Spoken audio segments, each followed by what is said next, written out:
अपनी अजब गजब कारनामों से करोड़ों दिलों पर राज करने वाला बेयर ग्रिल्स, जो अपने मैन वर्सेस वाइल्ड शो की वजह से पूरे विश्व में पॉपुलर है।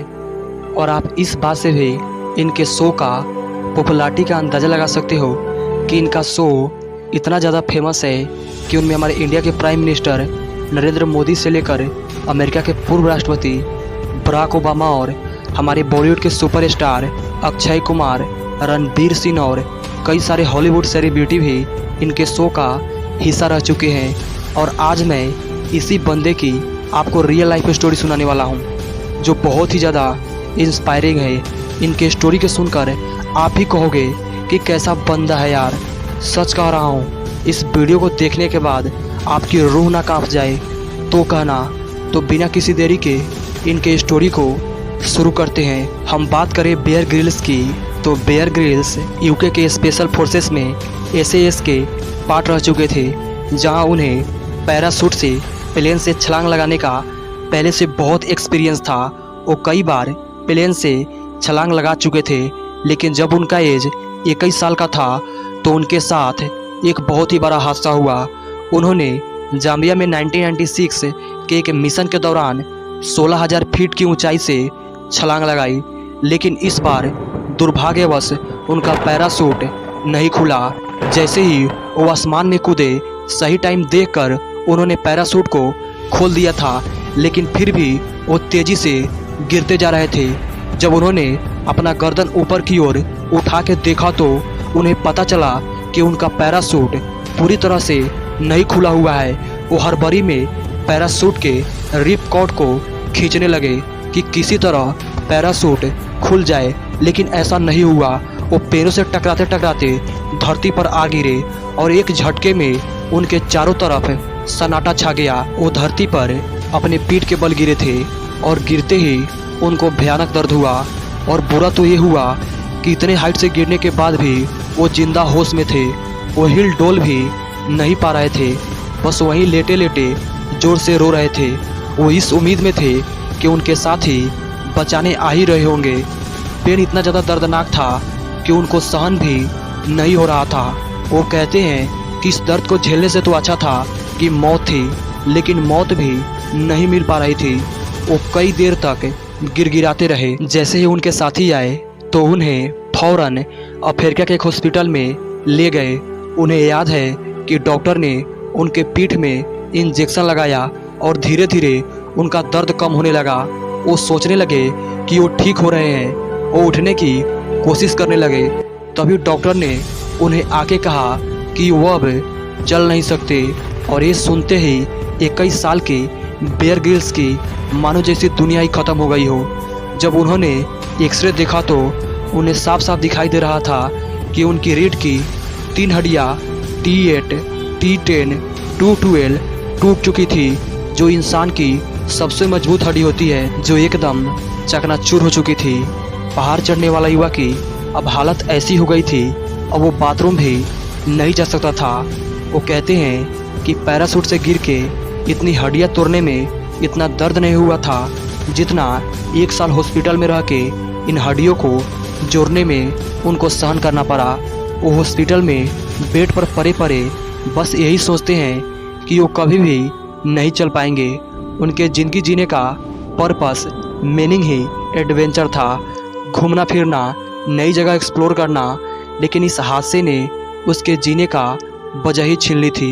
ये सोच सोच के उन्हें रातों को नींद नहीं आती थी। एंजाइटी से वो पसीने से लथपथ हो जाते थे। उनके सांसें फूलने लगती थी। उन्हें हर रात बस अफसोस होता था। उन्हें खुद पे दया आती थी, खुद से नफरत भी होती थी। 60 दिन बीत चुके थे, पर उनकी सेहत में कोई सुधार आने की बजाय उनकी हालत बस से बदतर होती जा रही थी। दर्द बढ़ता जा रहा था और शरीर अकड़ता जा रहा था। अपने हाल को देख के वो और नेगेटिव होते गए। उन्हें कुछ भी अच्छा नहीं लग रहा था। बात बात में गुस्सा और रोना आता था। धीरे धीरे वो डिप्रेशन के गहरे में फिसलते गए। जो लोग उन्हें जानते थे कि उन्हें तो लगता था कि बेयर ग्रिल्स बहुत ही पॉजिटिव बंदा है, वो मेंटली बहुत टफ है, वो बहुत ही हिम्मत और पॉजिटिविटी के साथ इस परेशानी का सामना कर ही लेगा, लेकिन ऐसा नहीं था। वो 21 साल के थे और बहुत डरे हुए थे। उन्हें समझ नहीं आ रहा था कि उनकी अब आगे की ज़िंदगी कैसे बीतेगी, वो क्या करेंगे। उनके सारे सपने खुद ख़त्म हुए दिखाई दे रहे थे। तभी कहानी में एक ट्विस्ट आता है। आधी रात को ग्रिल्स बेड पर लेटे हुए थे। तभी उनकी नज़र एक फ़ोटो फ्रेम पर पड़ी। वो फ़ोटो थी माउंट एवरेस्ट की। बचपन से उनके पिता और बेयर ग्रिल्स का एक सपना था कि वो एक दिन माउंट एवरेस्ट पर चढ़ेंगे, लेकिन उस फोटो फ्रेम पर धूल जमी देख उन्हें ऐसा लगने लगा कि उनके सपनों पर भी धूल जम गई हुई है, जो उनसे बर्दाश्त नहीं हो रहा था। उस रात कोई उनके साथ नहीं थे। वो अकेले थे और हिम्मत करके खड़ा होते हैं और बैसाखियों के सहारे उस फोटो फ्रेम तक जाते हैं और धूल साफ करते हैं और बस यही सोचते सोचते सो जाते हैं कि कैसे वो अपने आप को जीने की हिम्मत दे सकते हैं। उनके सबकॉन्शियस माइंड में ये बात बहुत गहराई से जम गई। इस बात ने उन्हें हौसला दिया और जीने की एक उम्मीद दी। अगले दिन वो जब सोकर उठे तो उनकी दादी माँ की एक बात याद आई, जो हमेशा कहती थी कि बेयर बेटे, लाइफ में जो कुछ भी होता है अच्छा ही होता है। वो इंसान ही है जो खुद को दुखी करने और परेशान करने का बहाना ढूंढ लेता है। जब भी तुम किसी मुसीबत में पड़ो तो हमेशा खुद को याद दिलाओ कि जो कुछ भी हो रहा है गॉड की मर्जी से हो रहा है, जो कभी भी कुछ गलत नहीं होने देता। इस टाइम उन्होंने इस बात की गहराई को समझा और इस सच को फील करा कि वो चाहते तो इस एक्सीडेंट में, इस इंजरी और चोट से मर भी सकते थे, लेकिन क्योंकि वो जिंदा है इसलिए गॉड ने उनके लिए कुछ बेहतर प्लान करके रखा है। इसके बाद उनको इस बात की चिंता ख़त्म हो गई कि आगे उनके लाइफ में क्या होगा, क्या वो चल पाएंगे या नहीं, वो वापस स्पेशल फोर्स में काम कर पाएंगे। उनको इनकी सबकी चिंता और फिक्र ने सताना बंद कर दिया। जब उनकी ओवर थिंकिंग कम हुई तो उनकी शांति मिली। उनका स्ट्रेस और नेगेटिविटी भी कम होने लगी।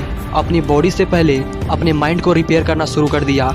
माइंड स्ट्रांग हुआ तो बॉडी भी अपने आप फील होने लगी। उनके जख्म भरने लगे, हड्डियों की जोड़ने की स्पीड तेज हो गई।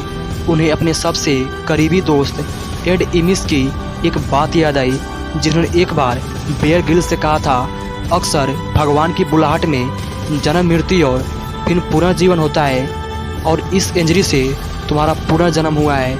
अब मैं ऐसा ही हूँ जैसा एक नया बच्चा होता है। किसी चीज़ की कोई चिंता नहीं, ना अपने पास्ट की ना ही फ्यूचर की। बस ग्रेटफुल हूँ तो बस अपने प्रेजेंट के लिए। बेयर ग्रिल्स कहते हैं कि ज़िंदगी अक्सर हमें दूसरा मौका नहीं देती, लेकिन अगर ऐसा होता है तो बहुत ज़्यादा ग्रेटफुल रहे कि वो ग्रेटफुल थे अपने लाइफ के लिए, अपनी टूटी हुई कमर के लिए, अपनी टूटी हुई सपनों के लिए।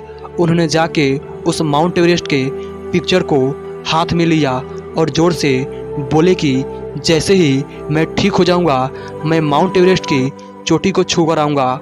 उन्हें इस डिप्रेशन से किसी एक चीज़ की सबसे ज़्यादा मदद मिली तो वो था उनका लक्ष्य, उनका एम और उनका गोल। उनके पास अब तक जीने का कोई रीज़न नहीं था, लेकिन उस हालत में जब वो चल नहीं पा रहे थे तो उन्होंने खुद से ये वादा कर लिया कि वो माउंट एवरेस्ट को फतह करेंगे। जब वो अपने आसपास के लोगों से कहते कि वो ठीक होके माउंट एवरेस्ट पर चढ़ना चाहते हैं तो लोग उनकी बातों को इग्नोर कर देते थे, लेकिन उनका गोल एकदम क्लियर था। अब उन्हें जल्दी से ठीक होना था। अब उनके बॉडी और माइंड दोनों को एक गोल मिल गया था जिस पर वो मिलकर काम कर सकते थे। एक्सीडेंट के 90 दिन के बाद दर्द कम होना शुरू हो गया। 8 महीने बाद उन्हें हॉस्पिटल से डिस्चार्ज कर दिया गया। 1 साल में पूरी तरह से वो ठीक हो गए, बट डॉक्टर ने उन्हें मना करा था कि वो स्पेशल फोर्सेस में वापस ट्रेनिंग नहीं कर सकते। कोई जॉब नहीं था, कोई पैसा भी नहीं था, पर अपने सपनों को पूरा करने के लिए उन्हें 50 लाख की ज़रूरत थी। जहां उन्हें माउंट एवरेस्ट चढ़ने के लिए ट्रेनिंग करी, उसके लिए एक उपकरण खरीदी थी जिसके लिए उन्होंने 250 कंपनियों के स्पॉन्सरशिप के लिए प्रपोजल लिखे थे और सारी कंपनियों से वो रिजेक्ट हो गए। 250 बार रिजेक्शन फेस करने के बाद भी वो नहीं रुके। बहुत लोगों के दरवाजे खटखटाए लेकिन बार बार निराशा ही हाथ लगी। फिर SSA-FA फोर्सेस हेल्प ऑर्गेनाइजेशन ने इस सपने को साकार करने में मदद करी। पैराशूटिंग एक्सीडेंट के 18 महीने बाद 16 मई 1998 को उन्होंने अपने बचपन के सपने को बहुत ही मुश्किल और कठिनाइयों से लड़ते हुए सच किया। उनके माउंट एवरेस्ट चढ़ने की जर्नी अपने आप में एक अलग कहानी है। ये सफ़र इतना भी आसान नहीं था। उनके साथ के 4 लोगों ने अपनी जान खो दी और उन्होंने 2 बार नियर डेथ एक्सपीरियंस फेस करा, जहां वो मरते मरते बचे। पर जैसे तैसे वो 23 साल के एज में माउंट एवरेस्ट को फतह करने वाले ब्रिटेन के यंगेस्ट पर्सन बन गए। इनके बाद उनकी कहानी बहुत फेमस होने लगी। उन्हें सेमिनार में as a motivational speaker invite करने लगे।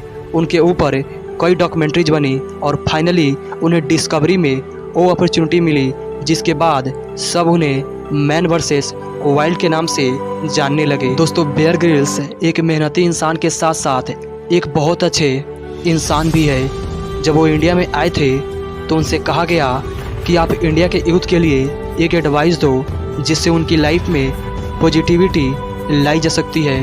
तो उन्होंने कहा कि इंडिया के हर यूथ को अपने सपनों को पूरा करने का प्रयास करना चाहिए।